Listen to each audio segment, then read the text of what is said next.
잠시 후 행복한 아침에서는 국민의 공분을 산 사건을 들여다보는 분노 유발자들 준비되어 있고요. 그리고 똘똘한 자산 관리 방법, 머니 이어집니다. 저희는 잠시 후에 돌아올게요.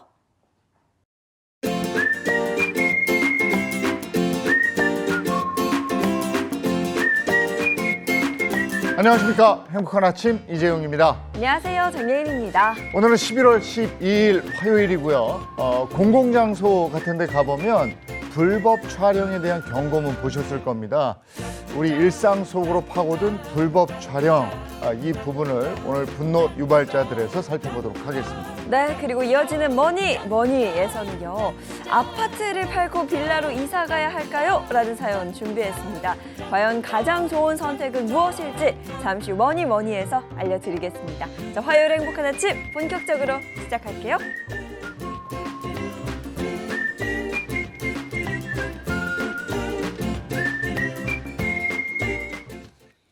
네, 허재 이슈를 발빠르게 전해드리는 모닝 브리핑부터 시작하겠습니다. 이고은 변호사와 함께합니다. 어서 오세요. 안녕하세요. 안녕하세요. 네, 첫 번째 이슈부터 전해주시죠. 네, 충남 서산에서 이 실종 신고가 접수됐던 40대 가장이요. 결국 사망된 채로 발견이 됐습니다. 피의자는 일면식도 없는 가해자로 밝혀졌는데요. 이 A 씨 같은 경우에는 피해자 B 씨를 살해한 뒤에 이 시신을 유기하고 그 차를 방어하는 등 철저히 증거 인멸까지 했습니다. 그런데 이 같은 범행을 하는데 소요된 시간이요. 단 32분밖에 소요되지 않았습니다. 32분 만에 살해하고 시신을 유기하고 차량 방화까지. 이거 완전 계획 범죄 아닙니까? 이 계획 범죄 정황이 분명히 있습니다. 이 피의자 A 씨 같은 경우에는요, 지난 8일입니다. 지난 금요일 오후에 이 술에 취한 고가의 승용차 운전자를 대상으로 범행 대상을 물색을 저렇게 했고요. 그런 다음에 이 차량 뒷좌석에서 이 대리기사를 기다리고 있던 피해자 B 씨를 발견한 뒤에 흉기로 이 살해를 했습니다. 범행 후에 그가 훔친 돈 단 10만 원이었는데요.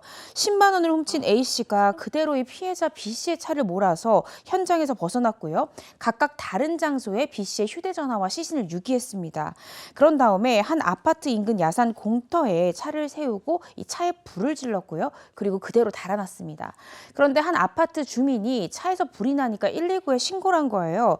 그리고 다음 날인 9일 이 피해자 B 씨의 가족들이 실종 신고를 했고요. 결국 경찰에게 덜미가 잡히고 말았습니다. 야, 살인을 하고 빼앗은 돈이 10만 원. 10만 원. 이게 돈 때문에 살인한 게 맞습니까? 아마도 그런 것 같습니다. 왜냐하면 두 사람이요, 일면식도 전혀 없었습니다. 이 피의자 A 씨 같은 경우에 훔친 10만 원으로 뭘 했는지 봤더니요. 로또 복권을 샀다고 합니다. 이 경찰 조사해 보니까 A 씨가 뭐라고 얘기했냐면은 평소에 A 씨가 이 도박빚 등으로 생활이 어려워서 이러한 범행을 하게 됐다, 이렇게 경찰에 진술했다는 거예요. 경찰은 A 씨를 상대로 계획 범죄는 아닌지 또 이 추가 범행이 있는 것은 아닌지 철저히 조사하고 있습니다. 정말 어처구니가 없는 범죄네요. 네. 돈 10만 원에 사람 죽이고 그 뭐 노름빚 갚겠다고 그 돈으로 복권 사고. 아이고 정말 답답합니다.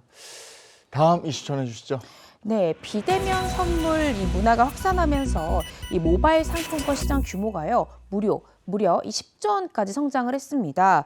이와 관련해서 소비자들의 불편 민원도 이 3배 가까이 증가한 것으로 나타났습니다. 네, 모바일 상품권 덕분에 직접 만나지 않아도 선물을 주고받을 수 있어서 굉장히 편리하다고 생각을 했었거든요. 근데 어떤 민원이 생겨난 거죠? 다양한 민원들이 지금 접수되고 있는데요. 지금 국민권익위에서 살펴보니까 최근 5년간 수집된 이 모바일 상품권 관련한 민원은 총 1,085건이 있었습니다. 이 민원 유형을 좀 살펴보면 이용 관련 불편이 55.9%로 가장 많았고요. 중고거래 관련 피해가 43.3%로 뒤를 이었습니다. 특히 이 불편 민원의 71.3%는 환불 및 연장과 관련된 문제였는데요. 피해 대부분이 이 표준약관 적용을 받지 않는 B2B 상품권에서 많이 발생한 것으로 나타났습니다. B2B 상품권은 어떤 상품권이에요? 예, 이게 기업이나 기관에서 대량으로 구매해서요, 개인에게 발송하는 상품권을 말합니다. 일반 상품권 환불 규정 적용 대상에서 제외가 되는 게 문제인데요. 이 백화점 모바일 상품권의 경우 개인과 선물하기를 주고받은 이 상품권은 기간 연장이 가능합니다. 그런데 이 기업에서 업체에 의뢰해서 배포된 상품권 같은 경우에는 환불이나 연장이 불가능합니다. 또 최근에는 최근에는 이 모바일 상품권 중고거래가 활성화되면서 이 중고거래 사기라고 하죠. 이런 도용, 사기 피해도 급증하고 있습니다. 편리해서 사용하는 모바일 상품권인데 이게 뭐 환불도 안 되고 연장도 안 되면 이 효율이 떨어지잖아요. 네. 자, 다음 이슈 전해 주시죠. 네, 최근 성범죄 사건이 급증을 하면서 성관계에 동의했다라는 기록을 남기는 어플리케이션이 등장해서 논란이 되고 있습니다. 성범죄 관련해서 허위 고소죠. 이 무고 사건이 늘어나는 현상을 반영한 어플리케이션이 아닌가 싶습니다. 이런 게 있어요. 성관계 동의 앱. 네. 이게 뭔지 좀 설명해 주시죠. 네, 일단 경찰청 관련 통계를 좀 살펴보면요. 이 무고죄 발생 건수가 6년 동안 약 30% 이상이 증가했습니다. 그러니까 무고죄라 하면 허위 사실로 성범죄 피해를 당했다 이렇게 고소하는 것을 이야기하는데요. 양측이 성관계에 합의했다라는 증거를 남길 수 있도록 해서 이 어플을 사용하게 되면 혹시나 추후에 이제 뭐 불필요한 법적 분쟁을 줄일 수 있지 않을까라는 취지에서 만들어진 어플리케이션이라고 합니다. 그래서 지난 7월에 출시됐는데요. 3개월 만에 무려 1,000건 이상이 다운로드가 됐다고 합니다. 그러면 이 앱이 실제로 법적 효력을 갖습니까? 성관계 시에 상대가 동의했다라는 증거가 있는 것은 사실 성범죄 사건에서 무죄나 무혐의를 받을 때 굉장히 중요한 증거가 될 수 있습니다. 그런데 문제는 거기서 기록을 남겨야 되는 거예요. 그러니까 내가 동의했다는 버튼을 눌러야 되는 건데 법조계에서는 이게 만약에 어떤 폭행, 협박이나 강압적인 상황 때문에 피해자가 억지로 누르게 되는 경우 악용될 수 있지 않느냐라는 우려를 하고 있습니다. 실제로 일본 같은 경우에 지난해 8월입니다. 이러한 비슷한 유형의 어플리케이션을 출시하려다가 강제로 동의 버튼 누를 수 있다. 이런 이야기들이 나오면서 몇 달간 지연되는 그런 일도 있었습니다.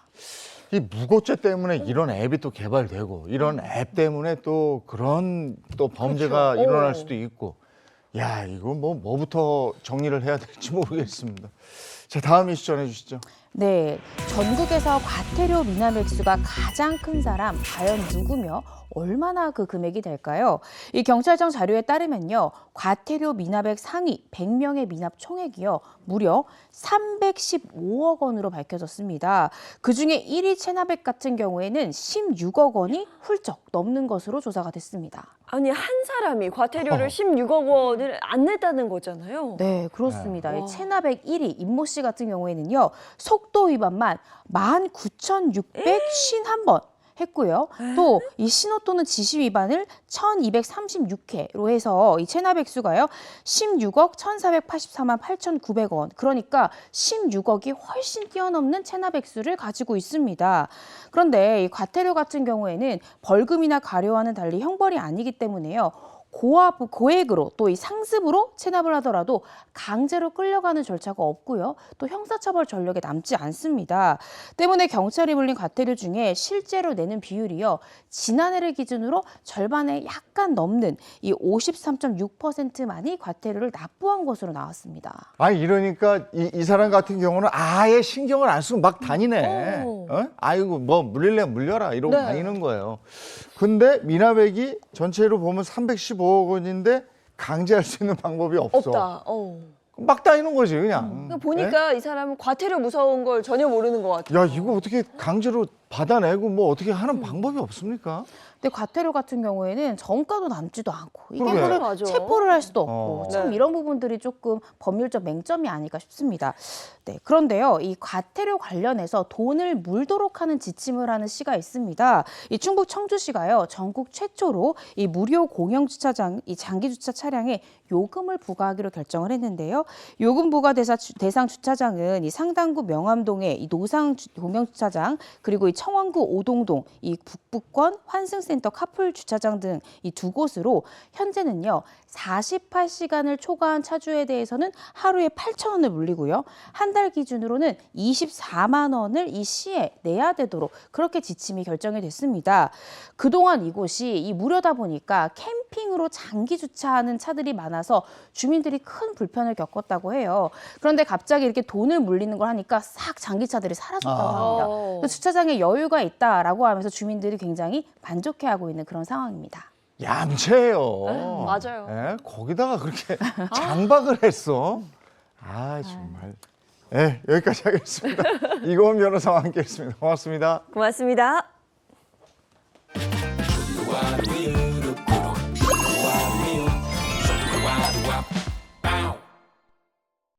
우리가 살아가는 이 도시는 시대의 흐름에 따라서 이렇게 변화하고 그러죠. 네. 근데 이 변화, 미래를 선도하는 아주 특별한 도시가 있어서 소개해드리겠습니다. 바로 인천인데요. 예, 변화하는 인천의 모습 예인 씨가 직접 확인하고 왔어요. 네, 제가 직접 다녀왔습니다. 인천이 첨단 기술과 스마트 시스템을 기반으로 새로운 도시 모델을 만들어가고 있다고 해서 제가 다녀왔는데요. 앞으로 미래 도시로서의 인천은 어떤 모습일지 저와 함께 확인해 보시죠. 안녕하세요. 아나운서 장예은입니다. 제가 나와 있는 이곳 인천에 아주 특별한 도시가 있다고 하는데요.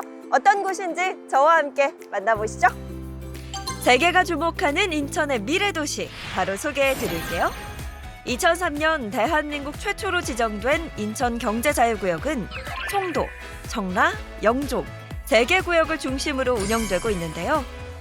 도시마다 특화된 미래 산업을 통해 글로벌 비즈니스 허브로서의 역할을 목표로 하고 있습니다.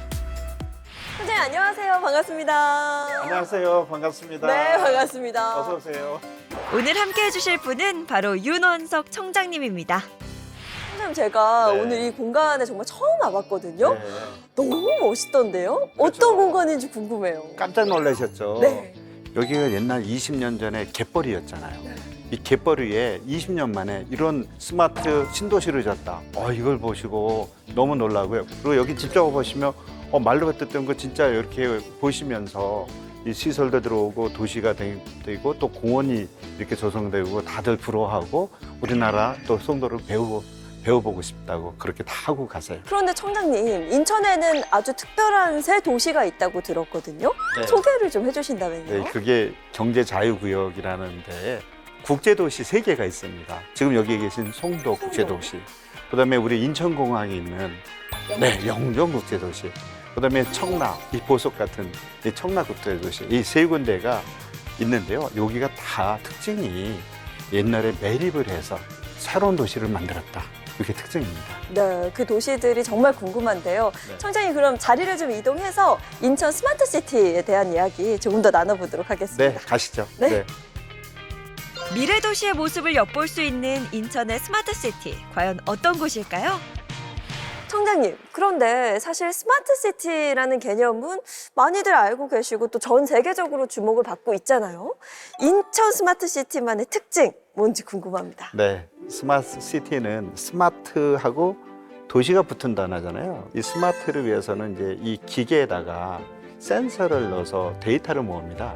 그러면 이 데이터를 모아서 어떻게 도시를 효율적으로 관리하고 또 새로운 그 시민들을 위해서 서비스를 제공하느냐, 이 개념이 이제 스마트 도시고요. 네, 방금 서비스를 제공한다라고 하셨는데요. 그러면 스마트시티에서 제공되는 다양한 서비스들, 또 구체적으로 어떤 게 있는지 궁금합니다. 네, 기본적으로 이제 여러 가지 응용 서비스들이 있는데 어디가 교통 체증이 되느냐, 그러니까 미리 알려줘서 여기를 피해서 다른 길로 이렇게 최적 경로를 알려주면 얼마나 빨리고 쉽게 가겠어요. 코로나 때는 이제 원격 진료, 이런 다양한 서비스가 이제 지금 실생활에 적용되고 있고요. 또 이제 불이 났어요. 그러면 이거 대체 경로에서 빨리 가서 불을 끄는, 그래서 골드 타임, 이런 것들이 다 적용될 수 있는 그런 시스템으로 지금 진화돼서 서비스가 많이 되고 있습니다. 근데 청장님, 앞서 교통 얘기 나왔으니까 제가 알기로는 송도에서 자율주행 셔틀버스 도입을 준비 중이다 이렇게 알고 있거든요.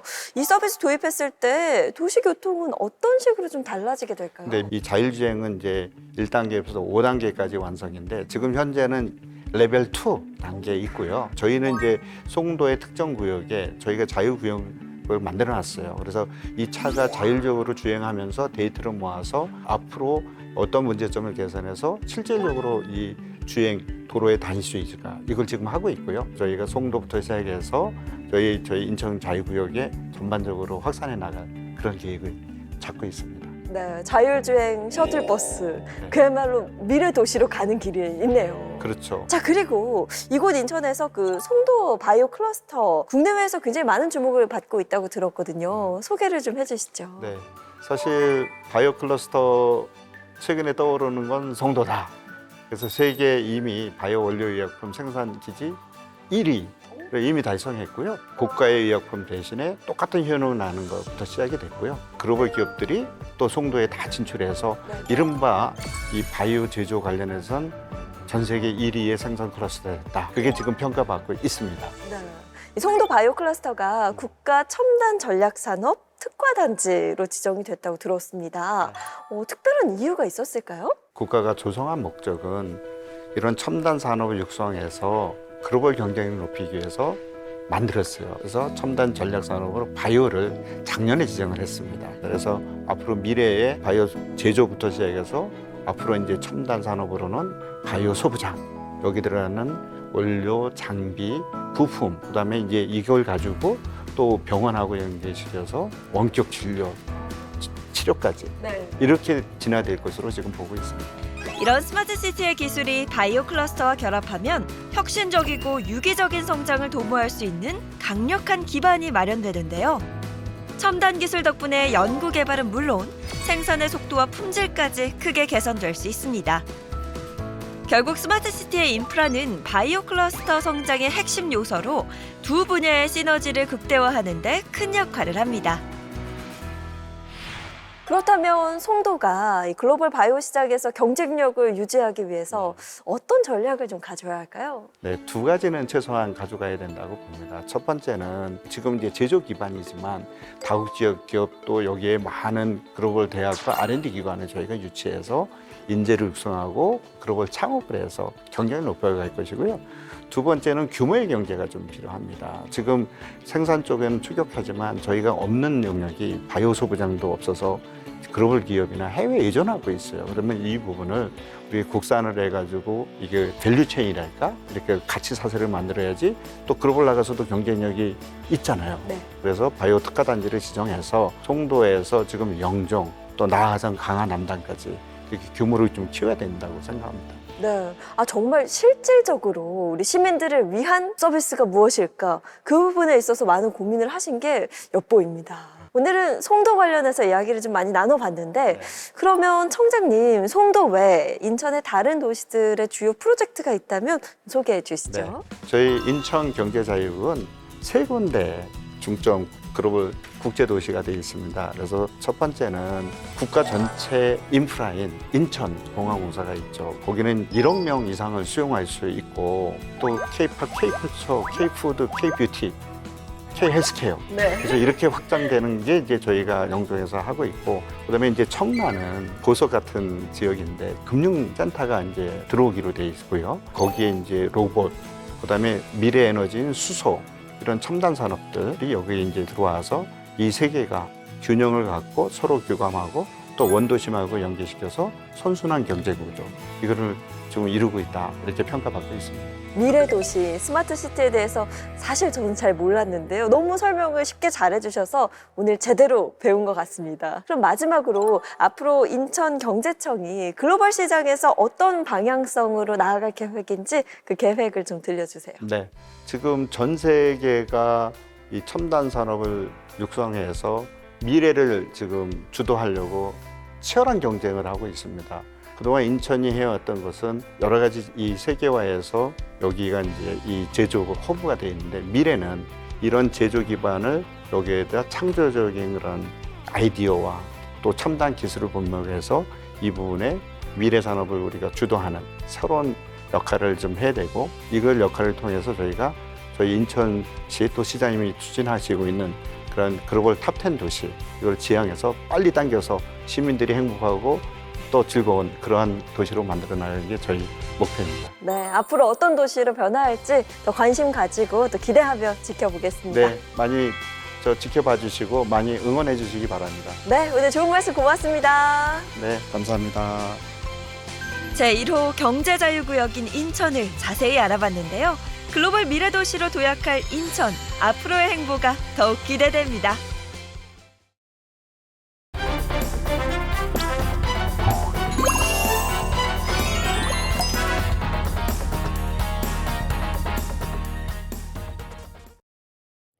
범죄자들이 제대로 된 죄값을 치를 때까지 우리의 정당한 분노를 하나로 모아보겠습니다. 분노 유발자들 이고은 변호사 그리고 신인선 씨 함께합니다. 어서 오세요. 네, 안녕하십니까. 지난해 6월이죠. 사생활을 폭로하는 글과 영상이 올라와서 논란이 불거진 축구 선수 황의조 씨 결국 재판에 이르러서 자신의 혐의를 모두 인정했습니다. 했어요. 네, 그렇습니다. 이 축구 선수 황의조 씨 같은 경우에는 피해자가 2명입니다. 2명에게 어떠한 사전 동의 없이 여러 차례에 걸쳐서 사생활 영상을 촬영하거나 또 영상 통화를 몰래 녹화한 혐의를 받고 있는데요. 말씀 주신 대로 지난 2월 검찰에 넘겨진 후에는 계속해서 수사 단계 때 혐의를 부인해 왔습니다. 동의가 있었다는 취지로 부인을 했는데, 그런데 지난달 16일에 첫 재판에서 돌연 이 카메라 등 이용 촬영 혐의에 대해서 모두 인정을 했고요. 검찰은 이 황의조 씨에 대해서 징역 4년을 구형했습니다. 네, 피해자가 엄벌을 탄원했다고 하더라고요. 당시 아무리 친밀한 사이더라도 동의 없이 촬영한 건 불법이 맞죠? 그럼요. 이 서로 교제하는 사이였더라도, 설사 부부 사이였더라고 하더라도요. 친밀한 사이니까 이러한 촬영에 동의했겠지 추정되는 것은 아닙니다. 이 피해자의 동의 없이 성적 욕망이나 수치심을 유발할 수 있는 신체 부위를 함부로 촬영하게 되면요, 카메라 등 이용 촬영죄로 처벌이 되게 됩니다. 만약에 이 황의조 선수에 대해서 유죄 판결이 확정된다라고 하면요, 축구협회 영구 제명 등 이 중징계가 예상되는 그런 상황입니다. 네, 사실상 은퇴 수순을 밟는 게 아니냐, 뭐 이런 전망까지 나오고 있는데요. 황의조 씨가 촬영한 동영상을 유포하고 그 후에 협박까지 한 형수 이모 씨는 앞서 징역 3년형을 확정받은 그런 상황이죠. 불법 촬영에 대해서는 이런 얘기가 있어요. 이게 안 들키면 취임이고 들키면 범죄다. 네? 이렇게 되어 있다고 지금. 어떻게 네. 그런 말이 있을까요? 정말 답답합니다. 뭐 연인에서부터 일면식 없는 불특정 다수에게까지 정말 닿지 않는 곳이 없는 것 같습니다. 오늘의 분노 유발자 주제 공개하겠습니다. 일상 속으로 파고든 범죄, 불법 촬영입니다. 네, 뭐 황의조 씨의 경우도 그랬지만 남녀 사이에서 이런 불법 촬영 자체가 굉장히 지금 많이 불거지고 있거든요. 근데 이게 서로 동의하에 찍었으면 모르겠는데 아까 말씀드렸다시피 동의하에 안 찍었단 말이죠. 그러면 이게 잘못된 일인 거를 모르는 사람들도 많고요. 이상합니다. 이게 사례가 있는데 불법 영상 사이트에 심지어는 몰래 찍은 사진을 올린 거예요. 영상을 올렸어요. 2016년 남성 A씨가 대구의 한 숙박업소에서 20대 여성과 성관계하는 장면을 몰래 찍었어요. 촬영을 했어요. 이걸 시작으로 해서 여성 3명과의 성관계 장면이 담긴 영상을 찍어서 음란 사이트에 올렸습니다. 그런데 또 이 사람이 감형이 돼요. 그렇습니다. 이 A씨 같은 경우에 찍은 거에 그치지 않고 음란 사이트에 올리기까지 했잖아요. 1심 재판부는 이 피고인 A씨에 대해서 징역 2년 6개월을 선고를 했습니다. 그런데 이 A씨 형이 너무 무겁다라면서 항소를 했고요. 2심 재판부가 감형을 했습니다. 감형 사유가요, 이 피고인이 자신의 범행을 모두 인정하고 반성하고 있다, 또 범죄 전력이 없다라는 점을 감안해서 4개월이나 깎아줘요. 2심에서는 징역 2년 2개월이 선고가 됐습니다. 그런데 이 사건 같은 경우에는 사실 피해자랑 합의도 안 됐어요. 저는 2심에서 형량이 감형이 될 때 피해자랑 합의해서 피해자가 용서를 해준 경우에 감형할 충분한 사유가 될 수 있지만 아무런 사정 변경 없이 4개월이나 깎아줬다? 조금 납득되기가 좀 어려운 그런 판결입니다. 네, 이뿐만이 아니라 112차례에 걸쳐 불특정 다수 여성들을 불법 촬영한 20대 남성 1심에서 징역 4개월 선고를 받는데, 사실 저는 이것도 뭐 100차례가 넘었는데 4개월이다, 이것도 당황스러운데 항소심에서 또 감형이 된 경우도 있다면서요. 감형 사유가 뭐 똑같습니다. 앞에랑. 이 범행을 인정하고 반성하고 있다. 또 이 촬영한 영상을 인터넷이나 외부로 유출하지 않았다라면서요. 아까 지금 예인 아나운서가 얘기했잖아요. 징역 4개월 100장을 찍었는데 했는데 감형이요, 벌금 500만 원으로 감형이 되었습니다. 그래서 원심과 같이 40시간 성폭력 치료 프로그램을 이수하라라는 명령이 나오긴 했지만 형의 종류를 바뀔 정도로 대단한 감형이 이루어졌던 케이스입니다. 찍은 거 자체가 불법인데 그냥 원심이 유지하는 것도 저는 당연하고 더 해야 된다고 생각하는 사람인데 유포하지 않았다고 감형을 형을 시켜주는 깎아준다? 건 말이 안 맞. 아니 이러니까 이렇게 가벼우니까 여기저기서 이렇게 불법 촬영 범죄가 맞아요. 계속 이어지고 네. 없어지지 않고 있는 것 같은데, 그리고 또 요즘 별별 놈의 카메라가 다 나와요. 날이 갈수록 불법 촬영도 이런 범죄도 굉장히 진흥화되더라고요. 그렇습니다. 이게 보니까 한두 가지가 아니더라고요. 뭐 설치형 카메라는 기본이고요. 면도기 카메라라는 것도 있다고 합니다. 우와. 또 뭐 사진에서 보시는 것과 같이 뭐 시계, 단축구멍 그리고 안경에까지 카메라를 설치해서 불법 촬영을 시도했습니다. 그리고 또 신발에 구멍을 뚫어서 불법 카메라를 설치한 사람이 얼마 전에 잡혔다고 하는데요. 이게 참 그렇습니다. 어디선가 누가 날 어떻게 찍고 있을지 모른다. 이거 자체가 너무 불안한 거잖아요, 사실. 오해 안 받으려면 새 신발 신고 다녀야겠네요. 와 진짜 신기하다. 저는 저런 사람들 다 모아가지고 좀 어디 노벨상 주고 싶어요. 와 어떻게 저렇게 머리가 좋지? 아니 근데 그렇게 되니까 그야말로 불법 촬영 공화국이다 이렇게 해도 과언이 아닐 텐데 아까 뭐 100회 촬영한 네. 사람이라고 그랬죠. 근데 벌금밖에 안 받았다고 그랬죠. 네. 이번에는 그 사람 이도 안 나요. 757회 여성들의 신체를 촬영한 남성이 또 있다고 그래요. 네, 그렇습니다. B 씨인데요. 이 B 씨는 2020년 7월부터 11월까지 종이 가방에 구멍을 뚫어 카메라를 설치한 뒤 길거리 등에서 여성의 뒤를 쫓아다니며 치마 속이나 다리 등 이 신체 촬영을 했습니다. 그렇게 촬영한 횟수가 무려 757회. 그러니까 계산을 해보면 하루에 뭐 최소 6회, 그러니까 6번은 불법 촬영을 했다라는 거죠. 진짜 부지런한 분이네. 4달 동안 757회면. 그런데 더 놀라운 건요. 이게 처음 했던 범행이 아닙니다. 이미 동종 범행으로 집행유예 판결까지 받은 상황이었고요. 이 집행유예 기간이 끝나자마자 또 이런 범행을 했던 겁니다. 이 B 씨 같은 경우에는 지난 2016년에 비슷한 범행으로 한 차례 검사가 선처해줬어요. 기소유예 처분을 내려줬단 말이에요. 그런데 여기서 그치지 않고 2018년에는요. 42번에 걸쳐서 불법 촬영을 한 혐의로 재판에 넘겨져서 징역 10개월에 집행유예 2년을 선고를 받았습니다. 그러니까 이번에 이 757회에 이르기 전에 2번의 범죄 전력이 있었다는 거고요. 한 번은 검찰에서 봐줬는데 2번째 범행을 했을 땐 사실은 제 생각에 실형을 선고했었어야 되는 게 아닌가 싶은데 집행유예를 사회에 그대로 내보내니까 또다시 3번째 범행을 했던 거죠. 상습범이잖아요, 완전히. 네. 아 바늘 도둑이 소도둑 된다라는 속담 같은데 이게 처음에 가볍게 한 번, 그다음에 42번, 757번. 아니 처벌도 안 받고 불이익도 안 주고 그러니까 야 네. 이거 뭐 해도 별거 아니네. 그렇죠. 그럼 나 괜찮은데. 취미 삼아 하자. 뭐 이렇게 되는 것 같은데 아니 범죄자들한테 이거 너무 관대한 거 아닙니까? 네, 근데 저는 이게 정말 무서운 게요. 이렇게 불법 촬영이 된 사진과 영상을 과연 이거 혼자서 봤을까? 아, 이거 어딘가 사이트에 올려서 유포하지 않았을까? 이런 걱정이 바로 들거든요. 아 정말 저게 뭐 다 우리가 모르니까 찍힌 일일이 모르니까. 그렇죠. 뭐 확인해볼 수도 하다못해 없고. 지인한테까지 보냈을 수도 맞아요. 있는 거잖아요. 이렇게 카메라 등 이용 촬영죄 피해자들이 제일 두려워하는 게 그거예요. 변호사님, 제 사진이 온라인 어디에 유포될까 봐 너무 두렵다는 거예요. 그래서 돈을 들여서 디지털 장의사까지 고용해서 자기 사진이 어디 올라가 있지 않나 검열을 하는 피해자까지 있습니다. 피해자 입장에서는 나는 단지 그냥 지하철을 탔을 뿐이고 에스컬레이터를 탔을 뿐인데 누군가 내 신체를 마음대로 찍는다? 아니 불안해서 어디 두고 돌아다닐 수가 있을까 싶어요.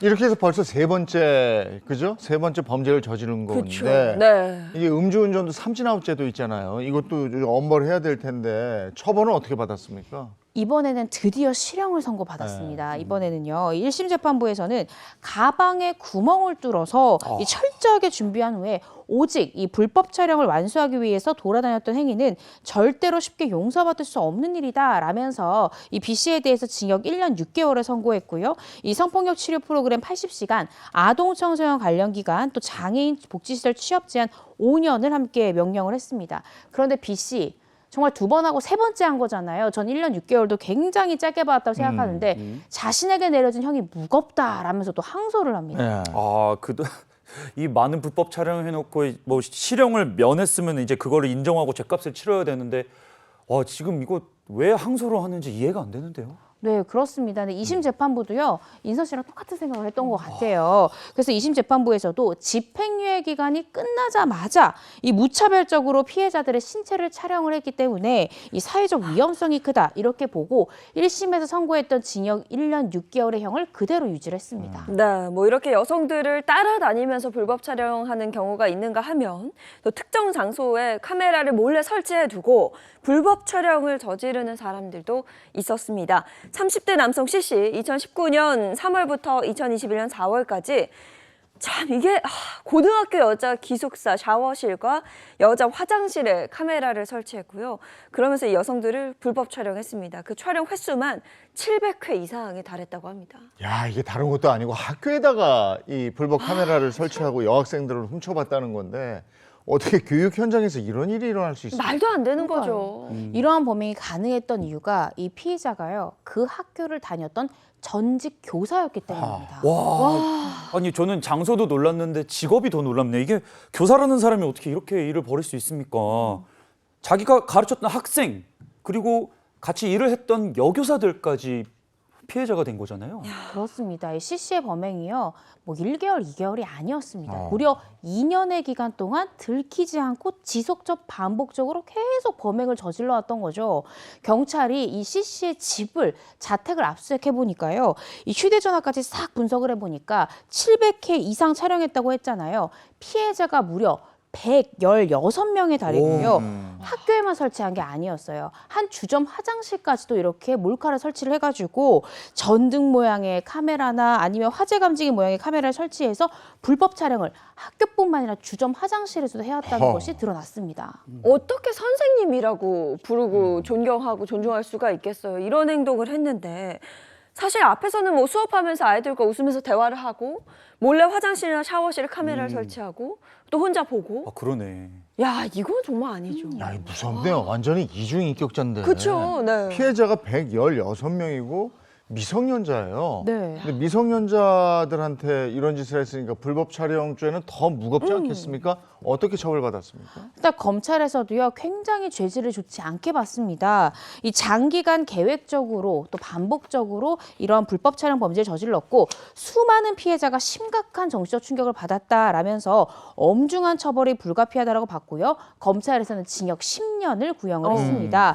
당연히 교사는 파면 처분 받았습니다. 네. 네. 앞서 이제 집행유예 판결이나 혹은 뭐 몇 개월 실형 선고에 비하면 훨씬 더 좀 무거운 형량이긴 한데 이게 이제 구형이라는 말이죠. 재판부는 어떻게 받아들였나요? 네, 1심 재판부도요, 이 교사에 대해서 굉장히 좋지 않게 맞고 큰 영향을 내렸습니다.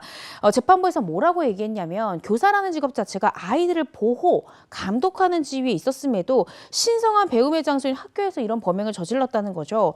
또 이 동료 교사들도 상대로 범행을 해서 죄질이 매우 좋지 않다라면서도 그래도 영상을 유포하진 않았고 일부 피해자와 합의했다는 이유로 징역 9년을 선고했습니다. 물론 구형량은 징역 10년이었어서 1년이 깎이긴 했지만 사실은 미성년자를 상대로 불법 촬영하더라도 실제로 징역 5년 이상이 선고된 그런 케이스는 굉장히 드물거든요. 그래서 징역 9년이 선고됐다. 법원도 굉장히 이 피고인에 대해서 좋지 않게 본 것 같습니다. 그런데 C씨가 항소했다면서요? 그렇습니다. C씨는 징역 9년 너무 무겁다 이러면서 양형 부당을 이유로 항소를 했고요. 그런데 이 항소심 재판부에서 이 C씨의 형량을 또 2년이나 깎아줘요. 왜? 그래서 C씨에 대해서 징역 7년을 선고를 했습니다. 그 이유가 2심 재판부에서 뭐라고 봤냐면 이 교사 E씨가 촬영한 영상이 성착취물에 해당하지 않는다라는 점에서 원심과 판단을 달리했습니다. 이 교사가 촬영한 사진들이 여학생들이 용변을 보거나 샤워하는, 왜냐하면 거기 샤워실이었잖아요. 그런 장면들이 촬영이 되어 있어서 이 신체 부위가 노출되는 장면이 영상물에 담겨 있긴 하지만 이러한 행위가 일반인들에게 성적 수치심이나 어떤 혐오감을 일으키는 음란한 행위 또는 성적 행위에 해당하는지가 쟁점인데 단순히 화장실을 이용하는 행위는 이러한 성적 수치심을 주는 행위로 볼 수 없다라는 이유로 감형을 해줬습니다. 와, 아니 이걸 찍었잖아요. 그러게요. 재판부에서 네. 이렇게 찍었는데 이렇게 네. 얘기하는 건 아니죠. 내가 용변을 보고 샤워하는 모습이 내가 성적 수치심을 느꼈다는데 그 성적 행위가 아니라고 해서 감형을 해준다는 게 말이 안 되는데요. 그러니까요. 그래서 1심에서는 지금 이 교사에 대해서 적용된 제명 자체가 성착취물, 아동 청소년을 대상으로 한 성착취를 제작했다라는 혐의를 받았는데 2심에서는 이 A씨의 범행이 성폭법상의 그냥 카메라 등 이용 촬영 일반 불법 촬영 혐의를 적용을 했습니다. 아동 청소년 성착취물 제작죄, 그러니까 1심에서 봤던 그 죄가 적용이 되면 형량 자체가 무기징역 또는 5년 이상의 유기징역형, 즉 이 굉장히 최하점이 징역 5년이에요. 근데 단순 카메라 등 이용 촬영죄가 적용이 되면 이 7년 이하의 징역 또는 5천만 원 이하의 벌금이니까 사실은 형량에 있어서 큰 차이가 있습니다. 그리고 자꾸 나오는 말이 유포하지 않았기 때문에 감형을 해주거든요. 근데 유포를 앞으로 하게 됐을지 잡히지 않았다면 어떤 선택을 했을지도 모르는 거고 그걸 뭐 어디 올리지 않았다 뿐이지 그걸 찍었고 봤다는 것 자체가 이미 뭐 피해자들은 수치심과 뭐 다 느낄 건 다 느낀 건데 왜 감형을 해주는지도 잘 모르겠네요. 그럼 저는 다른 것보다도 이 재판부의 성적 수치심에 대한 인식 자체가 네. 상당히 새롭다. 네. 예? 아니, 저 어떻게 이런 인식을 할까에 대한 그런 의문이 들어요. 그렇습니다. 근데 사실은요, 이 시청자 여러분, 이 판례는 되게 이례적인 판례고요. 아, 그렇죠. 대부분 보편적으로는 용변해 보는 행위나 이렇게 샤워하는 걸 찍게 되면 다 카메라 등 이용 촬영죄에 해당이 되니까요. 이런 부분들에 대해서는 정말 꼭 하시면 안 된다는 점을 좀 이해해 줬으면 좋겠고, 제가 주목하고 있는 한 판례가 레깅스를 입고 돌아다니는 여성. 요즘 왜 레깅스 입고 많이 예. 많이 돌아다니잖아요. 하죠. 러닝도 하고. 네. 맞습니다. 그 여성들의 뒷모습을 이렇게 촬영한 남성이 있었어요. 그러면 사실은 뭐 드러난 신체라고 발목밖에 없죠. 머리부터 발까지 운동복을 입었으니까. 그런데 그런 여성을 찍었을 때 이것을 과연 몰래카메라, 이 몰카 혐의, 카메라 등 이용 촬영으로 봐야 되느냐가 쟁점이 됐던 사건이 있었습니다. 1심에서는요, 아예 레깅스 입은 것도 유죄다. 그런 여성을 찍어도 유죄다라고 판단을 했는데 2심에서는 돌연 무죄가 됩니다. 왜냐하면 다 레깅스를 전신 입고 있었기 때문에 노출되는 신체 부위가 극히 적었다는 거죠. 그리고 레깅스는 요즘 일상복, 옷처럼 입기 때문에 레깅스를 전부 입고 있는 여성을 찍는 것은 뭐 성적 수치심을 유발한다 이렇게 볼 수 없다라고 2심에서 봤습니다. 그런데 대법원에서는 의복이 레깅스처럼 몸에 착 붙으면 이게 굴곡이 그대로 드러나는 그렇죠. 거잖아요. 네. 그러면 신체를 그냥 찍은 것과 다르지 않다라는 이유로 유죄를 선고하는 취지로 원심 파기를 한 그런 케이스가 있었습니다. 네, 2심 판결의 논리라면 노출이 없는 옷이라면 불법 촬영을 해도 죄가 아니라는 거였잖아요. 네. 그래도 대법원에서 유죄가 됐다는 게 그나마 좀 다행이고 그게 상식이니까요. 네, 네, 맞습니다. 뭐 화장실 그리고 샤워실에서 이 불법 카메라에 내 신체가 찍혔다. 그 피해자들은 과연 평온한 일상을 살아갈 수 있을까요? 그 다음에는 어딜 가더라도 늘 불안한 채로 살아갈 것 같습니다.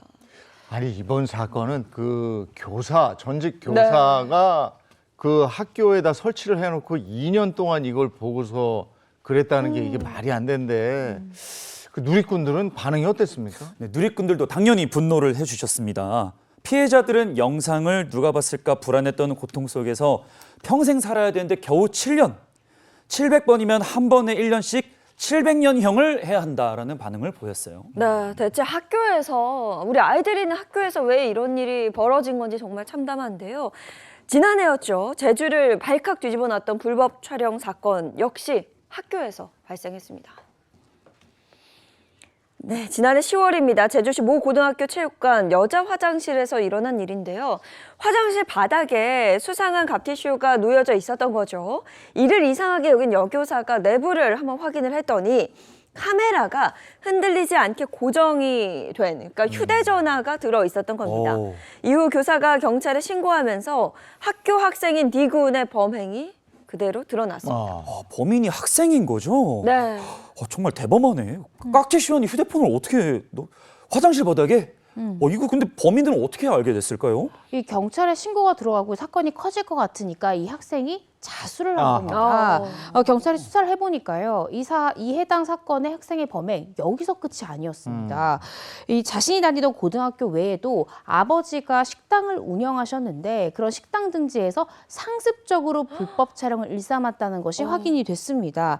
애초에 피해자 규모가 교내 한 50명 정도일 줄 알았는데 수사를 해보니까 무려 216명에 달하는 것으로 그렇게 피해 규모가 늘어났습니다. 네, 그러면 학생들 그리고 아까 선생님이 그걸 발견했다니까 그럼 네. 여선생님도 선생님도. 찍혔고 그러니까 아버지 식당에 온 시민들하고 손님들. 관광객들 뭐 다 찍혔다는 얘기인데 네. 이 영상이 따로 유포되지는 않았습니까? 안타깝게도 유포가 됐습니다. 됐어요. 이 아유. 대군이 불법 촬영한 이 영상이요, 비공개 SNS 채널을 통해서 무려 10차례나 유포가 됐다는 것이 확인이 됐습니다. 학교 측은 지난 11월 7일자로 D군을 퇴학 처리를 했고요. 1심 재판부는 이 D군에게 징역 4년을 선고를 했습니다. 그러면서 1심 재판부가 뭐라고 얘기했냐면 화장실 범행 같은 경우에는 이 카메라를 교묘히 숨겨서 촬영했기 때문에 범행 수법이 극히 불량하다는 겁니다. 그렇지만 이 자신이 설치했다라고 자백을 했고 범행 당시에는 미성년자인 점 등을 고려해서 징역 4년을 형을 정했다라고 밝혔습니다. 네, 그런데 이 사건 후에 학교 측의 대응이 또 한 번 도마 위에 올랐습니다. 교권보호위원회에 따르면요, 해당 학교 교장이 이 카메라를 발견한, 이 휴대전화를 발견한 여교사를 좀 나무라는 듯이 얘기를 이건 했다? 또 무슨 소리? 이런 얘기가 있어요. 그렇습니다. 수사 단계에서 학교 측이 보인 태도로 사실은 피해 교사들에게 2차 피해를 가했습니다. 이 수사 단계에서 피해자일 수도 있는 여교사 2명을 이 가해 학생 집으로 보내서 학교에서 진술서를 받아오게 했던 거예요. 그런데 자신이 불법 촬영 대상이 됐을지도 모르잖아요. 여교사들 입장에서는 너무 두려운데 그 집에 가서 그 아이의 진술서를 받아오라고 하면 그때 마음이 어땠을지 정말 상상조차 가지 않는데요. 아무리 학생이고 그리고 이분은 선생이라 하더라도 가해자와 피해자 관계였기 때문에 학교에서는 굳이 여교사를 진술서 받아오도록 보내야 네. 됐었나. 교감이나 교장이 가서 받아왔어도 되잖아요. 전 이 부분이 좀 학교의 대처가 좀 아쉽다는 생각이 들고요. 심지어 한 교사한테는 뭐라고 얘기했냐면 이 학생을 잘 다독여라 이렇게 얘기를 했다고 합니다. 그래서 이 교사는 이 말을 듣고 충격으로 외상후 스트레스 장애 진단을 받기도 했다고 합니다. 가해 학생이 미성년자지만 그 여교사님도 피해자일 수 있는 거잖아요. 네. 학교의 대처가 너무 아쉽습니다. 당신이 신고했으니까 당신이 해결해. 그렇죠. 이러지 않았을까. 네. 그리고 생각이 없는 거죠, 생각이. 그냥 아무 생각이 없는 거예요. 빨리 그냥 덮고 수습하고 싶었던 건데 이 징역 4년형을 선고받은 D군 그리고 네. 검찰 항소했다고요. 네. 그래서 결과를 어. 조금 더 기다려봐야 아, 그렇군요. 네, 할 것 네. 같습니다. 뭐 한 해 동안 이 불법 촬영 건수가요, 이 범죄가 6,000건에 불법 촬영 범죄가 6,000건에 달했다고 합니다. 그런데 그중 불법 촬영으로 유죄 판결을 받은 5명 중 3명이 동일 범죄를 또다시 저지르는 것으로 나타났다고 해요. 네, 그렇습니다. 이 경찰청 자료에 따르면요. 불법 촬영 범죄 발생 건수가 이 최근 2년 새에 약 36%가 증가를 했는데요. 하지만 61.2%가 집행유예, 또 23.9%가 벌금형으로 이 솜방망이 처벌에 그치고 있는 것이 현실입니다. 징역형 선고도 굉장히 드물지만 선고가 되더라도 징역 8개월이 선고되는 것이 29.4%, 징역 1년이 선고되는 것이 25.4%로 다수였는데요. 이 부분은 사실 불법 촬영 같은 경우에는 카메라 등 이용 촬영죄가 적용이 되잖아요. 법정형 자체가 7년 이하의 징역 또는 5천만 원 이하의 벌금형인데 법정형에도 미치지 못하는 처벌이지 않은가라는 생각이 듭니다. 그런데 이렇게 생각하는 것 같아요. 법원에서는 이게 강간이나 강제추행처럼 피해자를 직접 만지거나 어떤 간음행위를 한 게 아니고 그냥 그런 거 없이 그냥 찍기만 했다. 그러니까 좀 불법성이 약하다라는 생각으로 이렇게 처벌 자체가 좀 낮은 게 아닌가 싶거든요. 왜냐하면 보통 강간이나 강제추행 같은 경우에는 징역 1년 이상의 실형이 선고되는 것이 대부분입니다. 그렇지만 아까 제가 말씀드렸듯이 불법 촬영을 당한 피해자 입장에서는요. 오히려 강간이나 강제추행보다도 내 사진이나 영상이 온라인상에 퍼져 있을까 봐 더 오랫동안 피해를 호소하는 경우가 더 많다는 것을 법원에서 꼭 알아주셨으면 좋겠습니다. 이게 처벌이 가벼우니까 이 범죄를 저지르는 사람들 이거 뭐 별거 아니네. 네. 또 해도 되나 보네. 네. 이렇게 접근하는 거 아니겠습니까? 네. 그런데 이게 피해를 당한 피해자들은 이 후유증이 만만치 않을 것 같거든요. 정말 비겁한 게 가해자들은 충동적으로 우발적으로 범죄를 저질렀다고 변명을 하잖아요. 네. 근데 뭐 호기심에 그랬다 막 이렇게 말은 하는데 카메라로 몰래 촬영을 했다는 게 어린아이들도 다 아는 사실이거든요. 좀 말이 안 되는 걸로 알고 있습니다. 네. 그렇습니다. 특히나 이 불법 촬영 같은 경우에 상습 범죄가 많기 때문에 상습성을 좀 없애려면요. 높은 형벌뿐만 아니라 심리치료나 정신과 치료까지도 국가에서 병행해서 다시는 재범하지 않도록 하는 부분도 굉장히 중요하다고 생각이 듭니다. 네, 오늘도 정말 가슴이 답답해집니다. 분노 유발자들 이고은 변호사와 함께했습니다. 고맙습니다.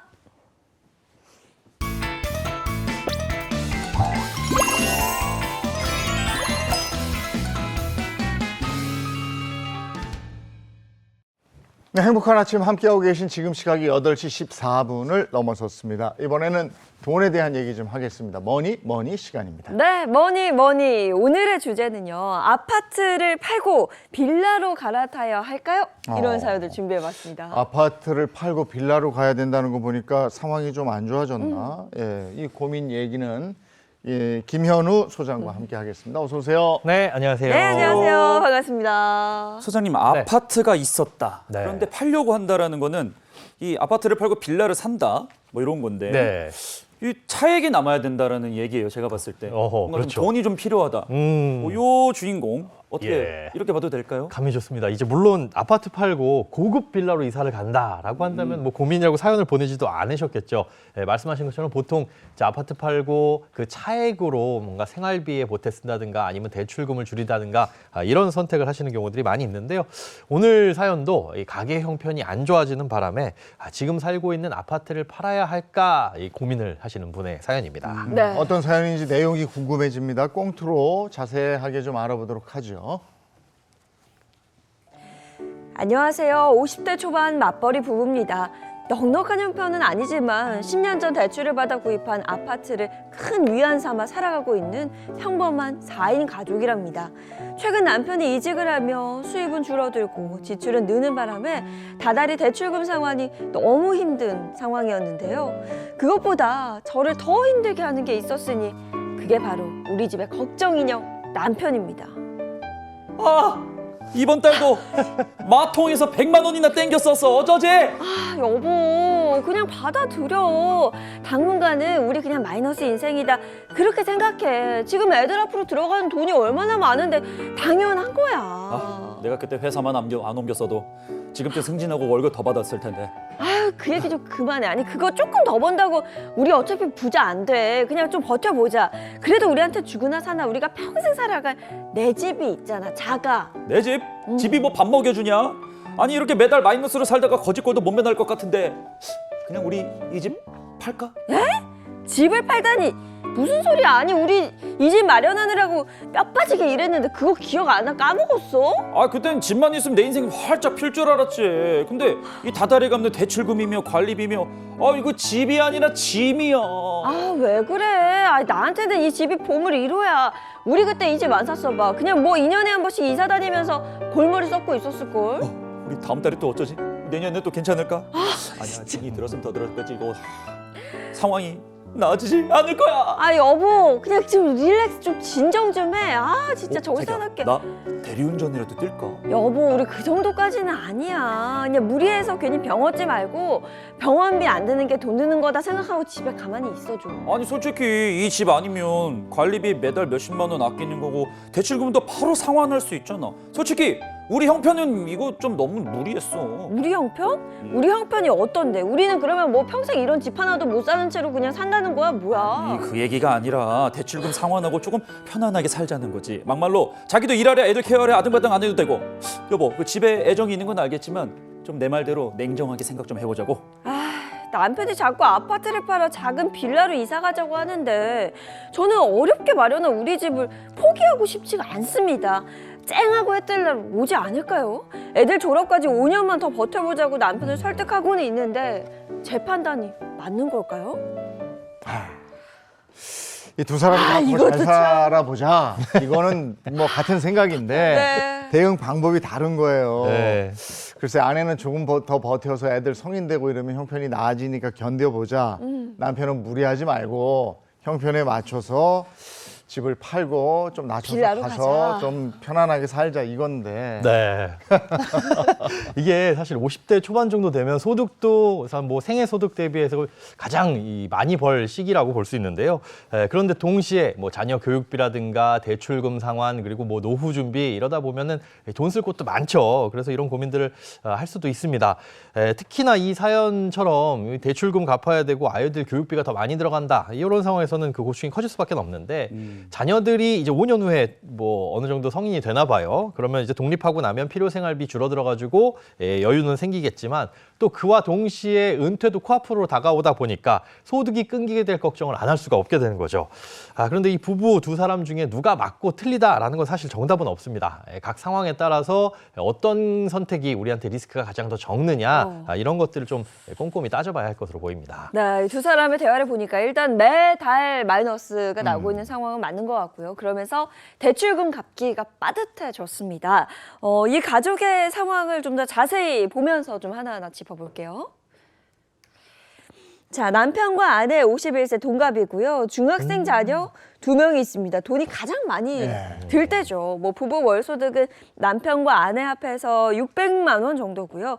주택담보대출이 2억 5천만 원입니다. 그리고 주택의 월 부채 상환액이 140만 원이고요.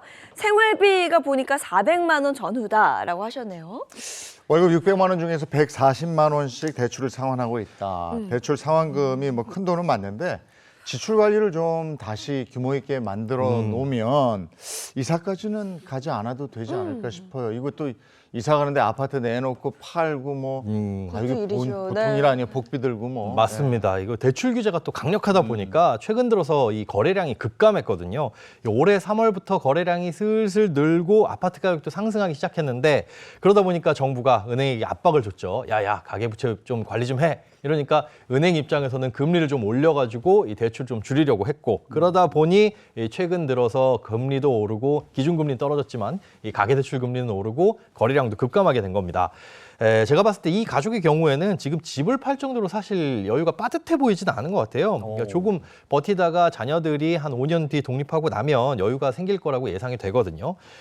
물론 이제 자녀들이 대학을 갔다 그런데 자녀 대학 등록금까지 지원해 준다 뭐 이렇게 큰 돈 들어가는 상황이 아니라고 한다면 앞으로 한 은퇴 시까지 9년 정도는 크게 무리가 없을 것으로 보입니다. 예, 그런데 남편 입장에서는 네. 집만 팔면 매달 나가는 140만 원이 사라진다고 생각을 하고 그만큼의 여유가 생긴다고 이렇게 말씀을 하셨잖아요. 예. 근데 마이너스 통장을 없앨 수 있는 것도 있고 그 집이 있다 이럴 뿐이지 그 돈을 내가 지금 당장 이렇게 들고 있는 건 아니니까. 그렇죠. 그래서 좀 불안해 하시는 것 같아요. 집이 뭐 9억이다라고 하더라도 깔고 앉아 있는 돈이니까 이게 내 돈이냐 손에 쥐는 돈도 아닌데 이래서 걱정하시는 것 같은데 그런데 집을 팔지 문제는 지금으로부터 한 9년 뒤에 판단을 하셔도 되는 문제입니다.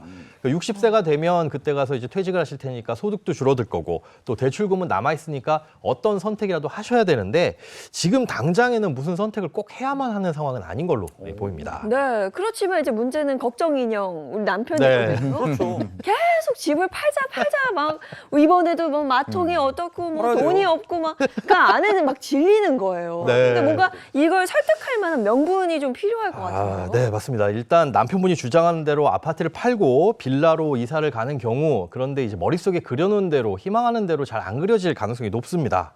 현재는 앞서 말씀드린 것처럼 거래량이 적고 금리도 높아서 매수자가 조금 우위에 있는 상황이에요. 나중에 뭐 수요가 어느 정도 회복이 돼서 내가 원하는 가격이나 원하는 조건으로 팔 수 있다라고 한다면은 그때 이제 뭐 빌라 가격도 오르는 거 아니냐라고 생각할 수 있지만 이 매수 수요가 아파트처럼 동시에 같이 오르진 않거든요. 그러니까 급하지 않다면 굳이 지금 이런 상황에서 집을 파는 거는 별로 그렇게 좋은 선택은 아니라고 보입니다. 저도 그 아파트보다는 빌라가 더 매매가 수월치 않다 이런 얘기 들었는데 네. 아파트하고 빌라 어떤 장단점이 있습니까? 일단은 건축법적으로 보면 우리가 빌라는 대부분 이제 4층 이하로 설계됩니다. 이 주택으로 쓰이는 면적이. 그래서 이제 이 길 가다가 보시면은 1층에는 보통 필로티가 있고 2, 3, 4 이렇게 세 보면은 총 주택으로 거주하는 면적은 4층 이하로 되어 있고요. 또 전체 층 면적의 합이 660제곱미터를 넘지 않아야 됩니다. 반면에 아파트 같은 경우에는 5층 이상으로 건설이 되고 또 면적 제한도 없습니다. 그런 공동주택이라고 보시면 되고 가격 측면에서 비교를 해보자면 아무래도 아파트가 비싸죠. 이거는 그 구조적인 이 차이 때문에 그런데 아무래도 설계 비용도 많이 들어가고 또 인허가 비용이라든가 또 아파트 같은 경우에는 그 단지 내에 놀이터나 각종 이 커뮤니티 시설들이 있잖아요. 이런 공용 시설에 들어가는 그런 비용들도 있기 때문에 또 플러스 여기에 어떤 건설사의 브랜드 가치 이런 것까지 반영이 되기 때문에 빌라보다는 보면은 이 높은 가격대를 형성을 합니다. 맞아요. 그래서 같은 33평이라도 네. 아파트보다 빌라가 좀 넓은 느낌이더라고요. 맞아요. 그게 알고 보니까 소장님 말씀하듯이 뭐 복도, 뭐 공동 현관 이런 거가 다 포함한 거거든요. 그쵸. 아파트는 공급면적은. 그렇죠. 그렇습니다. 또 아파트의 경우에는 뭐 대단지로 이루어지다 보니까 아파트를 중심으로 뭐 주변의 생활 편의시설, 인프라라고 하죠. 뭐 병원 이렇게 잘 갖추어져 있는 경우가 좀 많더라고요. 빌라보다는. 그렇죠. 네. 아무래도 대규모로 건설되다 보니까 그런 이제 인프라가 갖춰진 곳에 짓는 경우들이 많이 있고요. 이런 이 외적인 인프라 외에도 그 단지 내 인프라도 많이 형성이 되어 있습니다. 대신에 관리비가 좀 비싼 편이죠. 관리 방식의 차이 때문인데요. 아파트 같은 경우에는 관리사무소 이런 것들을 무조건 의무적으로 두게끔 되어 있습니다. 그래서 체계적인 시스템을 통해서 운영이 돼야 되니까 그만큼 돈을 많이 걷어야 되고, 반면에 빌라는 이제 건물주와 세입자 간의 자율적인 이 협의에 따라서 운영이 되니 이 상대적으로 관리비가 저렴하다라는 장점이 있죠. 사실 이런 장단점을 고려를 해봤을 때 보편적으로는 아파트를 빌라보다 좀 더 선호하기는 하지만 이 개인의 선호도에 따라서 차이가 있다고 볼 수 있습니다. 네. 개인적인 선호도에 따라 차이가 있다고 볼 수 있습니다라고 네. 말씀하셨잖아요. 그래서 개인적인 그거 좀 듣고 싶습니다. 네? 저한테는 소장님이 저는 솔루션이거든요. 항상 인생의 멘토. 자, 소장님. 네. 아파트. 그다음에 빌라. 네. 어느 쪽을 더 선호하십니까? 아, 저요? 예. 근데 그게 어느 지역이냐, 또 뭐 얼마나 오래된 아파트냐, 또 면적, 가격 뭐 이런 것도 차이가 있으니까. 이럴 줄 알고 네. 또 이렇게 또 집중적으로 들어가면 또 우리 소장님이 약간 티 개념이 있거든요. 그래서 제가 또 그 펴서 말씀드릴게요. 네. 서울 중심지 빌라 대 네. 서울 외곽 아파트. 이게 중심지라고 한다면 어디가 중심인지, 또 외곽이면 서울 외곽이면 어느 정도. 소장님. 아니 그러면 저 말씀드렸죠. 전문가시니까 이렇게 신중해야 되니까 그러시는 것 같은데 교통 좋고 지하철역 가깝고 네. 네. 교통편은 좀 불편하고 한적한 쪽에 있는 아파트 뭐 요 정도 생각하죠. 일단 교통편은 좀 불편하고 한적한 외곽. 그런 빌라. 네. 그다음에 교통이 조금 불편한 외곽의 아파트. 저는 그럼 집 네. 컨디션이 비슷하다고 하면 저는 그래도 집 가까운 교통 좋은 저는 서울 빌라로 할게요. 제가 먼저 던졌으니까 소장님. 그렇죠. 아주 허심탄회하게 좀 말씀해 보세요. 네. 아무리 T라도 네. 질문은 답은 해주셔야 됩니다. 네, 저 T 맞습니다. MBTI T, ISTJ 나오는데. 그렇죠. ISTJ 우리끼리 말로는 네. 노잼. 좀 좋은 말로는 현실적인 현실주의자. 네, 늘 이제 농담을 하면 현실적으로만 받아들이고. 사실 뭐 빌라냐 아파트냐 같은 경우에 이 선택은 느낌적인 느낌으로만 할 수는 없는 것 같아요. 굉장히 이제 많은 세부 사항을 따져봐야 되는데, 일단 생활 스타일 그리고 상황, 우선순위가 뭐냐에 따라서 달라질 것 같습니다. 앞서 말씀해 주신 것처럼 중심지라고 한다면은 교통편이 좋고 뭐 인프라도 잘 갖춰져 있고 이런 곳이니까 보통 나는 출퇴근이 중요해, 혹은 아이들 학교가 중요해, 아이들 통학이 중요해 하시는 분들은 중심지로 가야 될 것 같고, 뭐 이 가치도 장기적으로 보면 재개발 가능성도 있으니까, 다만 재개발이라고 한다면은 상당히 초장기적으로 생각을 해보셔야 되겠죠.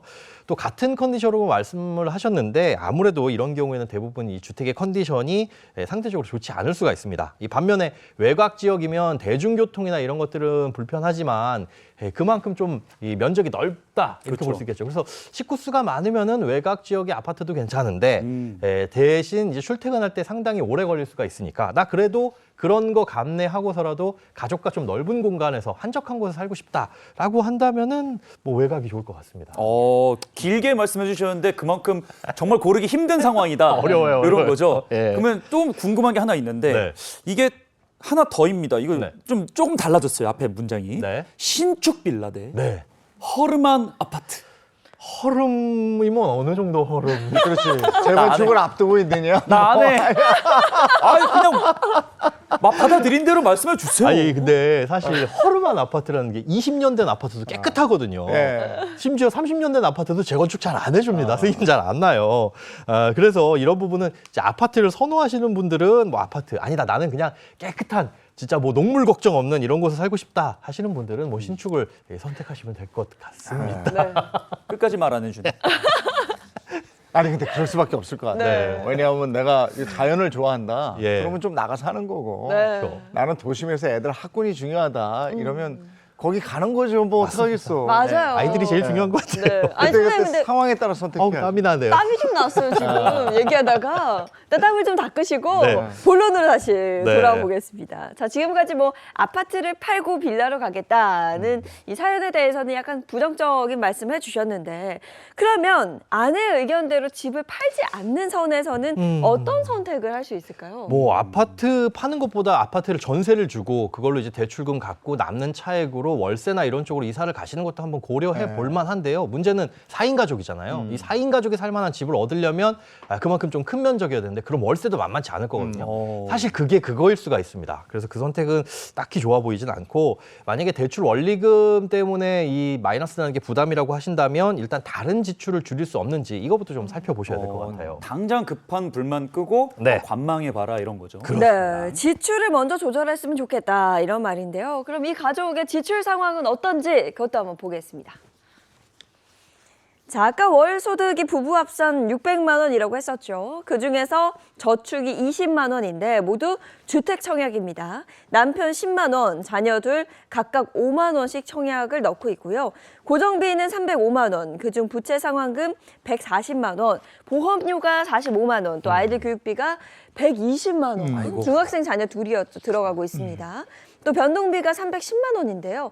관리비 25만 원, 통신비 35만 원, 그리고 식비 등 기타 생활비가 250만 원입니다. 이렇게 해서 합산을 해보면 지출이 총 635만 원이 되고요. 그러니까 매달 뭐 35만 원 정도 적자가 나고 있다라고 보시면 되겠습니다. 네, 그 말인즉슨 35만 원만 지출을 줄이면 일단 당장에는 유지가 가능하다는 건데 지금 쭉 보니까 통신비가 좀 과해 보여요. 맞아요. 이거 아이들 뭐 핸드폰 있어야 되긴 하지만 요거 알뜰폰으로 좀 바꾼다고 하면 한 달에 100원 요금제 이런 것들도 있거든요. 와우. 10만 원 남짓할 정도로 4인 가족 통신비 다 해결할 수 있고 그렇게 하면은 최소한 한 20만 원에서 25만 원은 일단 줄일 수 있을 것으로 보입니다. 근데 20만 원 줄인다 해도 15만 원 적자인데 네. 15만 원 어떻게 합니까? 지금 이분들 집이 있는 상황이잖아요. 그러다 보니까 청약통장 사실 무의미합니다. 맞아요. 아이들 이름으로 5만 원씩 내주는 것도 사실 무의미해요. 이게 저축은 안 하더라도 빚을 늘리지 않는 쪽으로 가야 되거든요.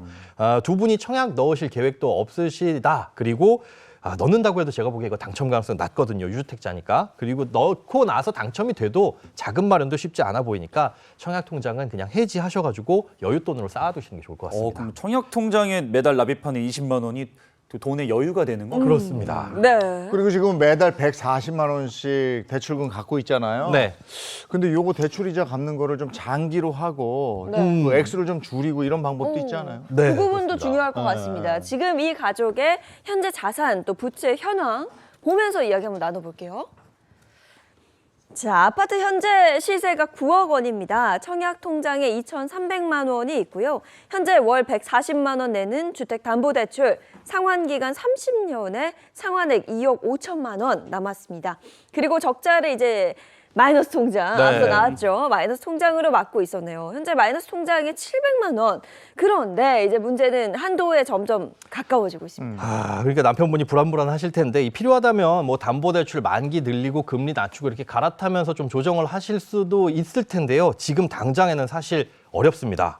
왜냐하면 요즘 모든 은행들이 대환대출을 거의 안 받아주는 분위기예요. 이 가계부채 관리하라고 정부가 압력을 주다 보니까 우리 은행에서 이제 대출이 늘어나면 안 좋잖아요. 실적이 늘어나게 되면. 그러니까 다른 은행에서 넘어오는 대출을 안 받아주려는 분위기라고 보시면 됩니다. 그럼 당장 더 싼 대출로 갈아타는 건 불가능한 건가요? 네, 안타깝게도 올해 안에 더 좋은 조건의 대출로 갈아타는 거는 무리가 있을 것 같습니다. 다만 이제 좀 길게 보고 계획을 잡는다면 내년에는 아무래도 지금보다 금리가 좀 떨어져 있겠죠. 그리고 해가 바뀌게 되면 은행들도 좀 여유가 생기니까 내년 정도 됐을 때는 대환을 하실 수 있을 것 같은데 2억 5천만 원을 기준으로 30년 상환한다. 근데 금리가 한 3% 정도 된다라고 한다면 한 달 상환액이 105만 원이거든요. 근데 지금보다 한 35만 원 여유가 생길 수가 있는 거죠. 그러면 지금은 좀 견디시고 내년에 이렇게 대환해서 140만 원에서 105만 원으로 줄이면 35만 원 여유가 생기는 거예요. 네. 네. 지금 보니까 소장님은 일단 대출을 줄이고 저축을 좀 더 해라. 뭐 이런 그렇습니다. 말씀이시죠? 뭐 일단은 이렇게 한 5년 정도 버티시게 되면 아이들 졸업하고 그다음에 성인 될 텐데 그렇다고 해서 아이들이 바로 경제적인 독립을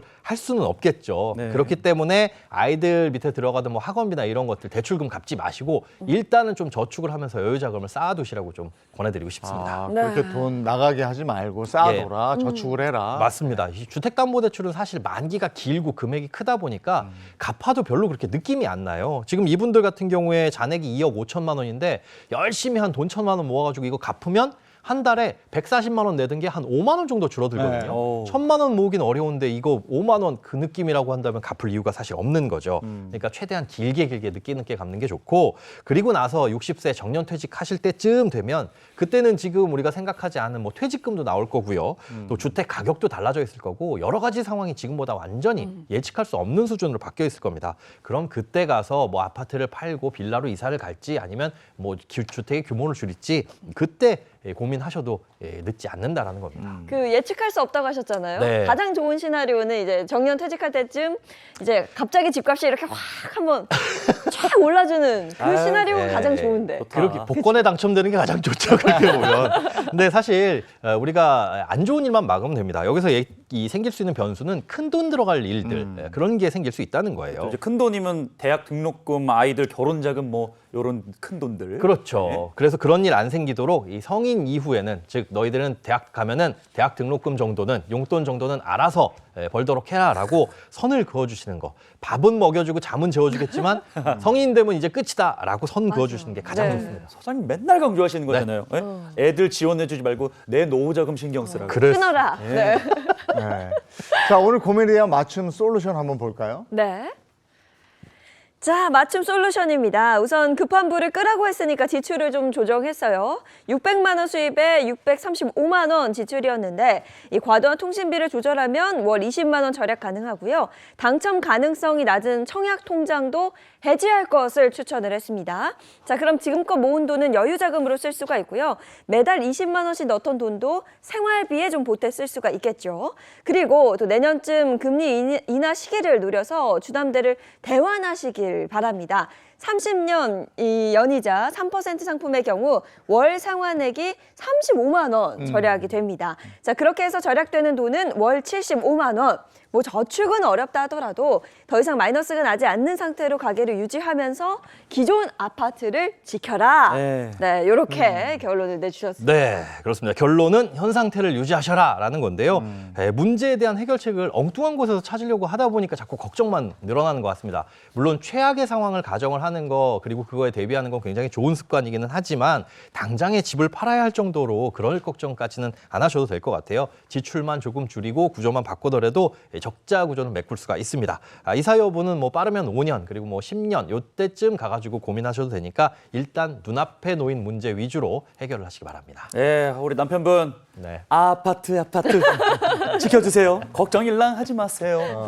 이게 조금만 아이들이 이렇게, 크고 허리띠 나면 둘러매고. 이게 똘똘한 한 채가 될 수도 있으니까. 아, 맞아요. 네. 한번 견뎌보시죠. 뭐. 네. 예, 오늘 고맙습니다. 네, 고맙습니다.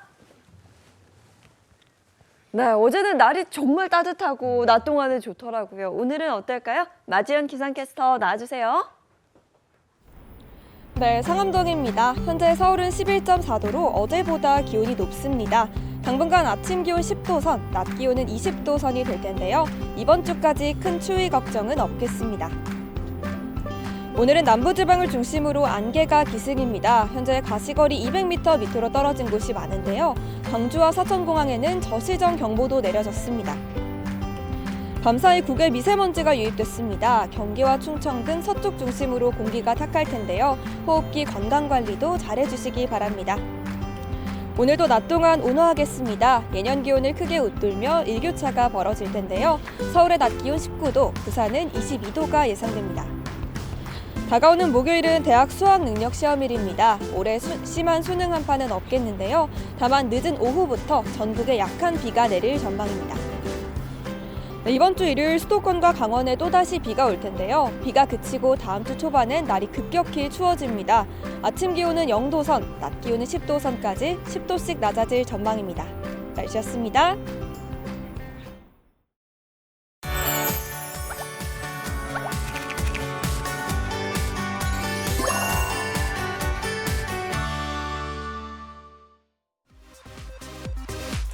산업통상자원부가 주최하고 한국가스안전공사가 주관한 제31회 대한민국 가스안전 대상이 지난 11일 서울 여의도에서 열렸습니다. 가스안전 및 가스산업 발전에 기여한 유공자를 포상하고 가스안전 실천 다짐을 위해 마련된 이번 행사에는 가스 관련 협회장 및 종사자 등 400여 명이 참석했는데요. 한국가스안전공사 박경국 사장은 미래지향적 가스안전관리 수립의 의지를 밝혔습니다. 오늘 행사를 계기로 앞으로 100년 동안 우리 국민들이 일상생활에서 가스를 보다 안전하고 행복하게 사용할 수 있도록 최첨단 기술을 우리 가스안전관리에 도입하고 또 미래천경에는 수소의 안전관리를 위해서도 최선을 다하겠다는 그런 다짐의 자리가 되겠습니다. 내일 모레가 수능인데 원래 이런 큰 시험 있을 때 뭐 수능 한판이 이런 얘기 들렸었는데 이번엔 그런 게 없네요. 네, 오늘도 날이 굉장히 따뜻하고 좀 포근하다라는 느낌까지 들어서 이번 주 목요일에도 마찬가지일 것 같습니다. 좋은 하루 보내시고요. 저희는 내일 아침 7시 30분에 돌아올게요. 행복한 아침, 행복한 하루 되십시오. 고맙습니다. 고맙습니다. 즐겨봐 너의 세상 플레이 더 넥스트 채널 A.